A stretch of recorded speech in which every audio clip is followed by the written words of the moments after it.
Kum. Kum. Kum. Kenal tak? Kenapa? Kenal tak saya tanya. Kenal tuan rumah ni. Kenal tuan rumah kan. Habis tu macam mana sekarang ni dengan sewa rumah? Kita janji kan? Sewa rumah kan? Suami saya cakap nanti gaji dia bayar. Gaji bayar. Gaji bayar. Sekarang ni dah 3 bulan tak bayar tau. 3 bulan tertonggak tau, tak bayar. Saya ada cakap nanti gaji dia bayar. Mana boleh satu dah 3 bulan ni dah lebih, dah terlebih had dah ni. Saya dah tak boleh tunggu maksudnya ni. Bang, kalau tak bayar tu adalah sebab ni. Sebab apa? Sebab boleh apa? tak beri kemanusiaan Mana sikit? boleh awak dua-dua kerja. Laki bini kerja, mana boleh tak ada duit nak bayar sewa rumah. Memanglah mereka sama sekali hidup untuk bayar sewa rumah. Cakap bukan kita tak nak bayar. Tahu. Sewa rumah tu nombor satu penting tau. Kena bayar dulu. Tidak awak nak duduk mana? Saya dah cakap nanti suami saya bayar. Abang ni tak kena cakap pasal apa. Keleng ke apa faham? Susah cakap lagi ni. Betul? Tolonglah. Saya minta tolong Saya bayar. pun minta tolong abang faham saya. Tak boleh. Saya dah tak boleh faham awak lagi dah.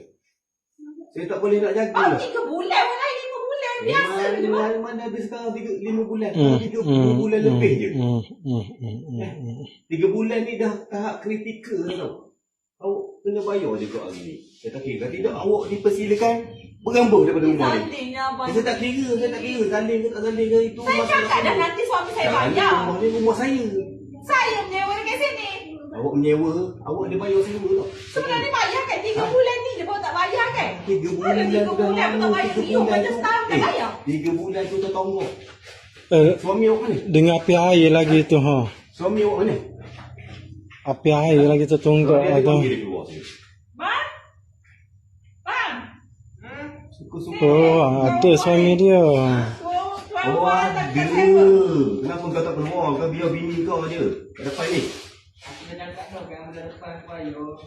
Banyak lah kau boleh cantik. Aku ni dah kerja malam, kau ada kerja pagi ni. Kau kerja malam ke kerja siang tu kau punya pasal kan? Kau ada kerja bahasa, datang rumah orang waktu-waktu macam ni. Aku biar apa di rumah aku. Memang kau tak ada aku yang sewa di sini. Tahu kau sewa tapi kau ada bayar sewa ke? Aku tak cakap kau bulan bukan kau masa. Kau ada bayar sewa ke? Nak aku kerja pagi. Senang. Aku dah cakap kan. Aku bagi kau tempoh sampai minggu depan je. Kalau kau tak bayar sewa, kau dua orang lelaki bini ni silakan berambut daripada rumah ni. Aku dah cakap bagi aku masa bulan depan, bagi aku masa bulan depan. Aku tak faham masa. Tak ada bulan depan, Seminggu 2 minggu lagi bagi masa. Kan? Seminggu 2 minggu lagi. Kalau kau tak bayar, Ha? aku akan buat report boleh. Kita tak ada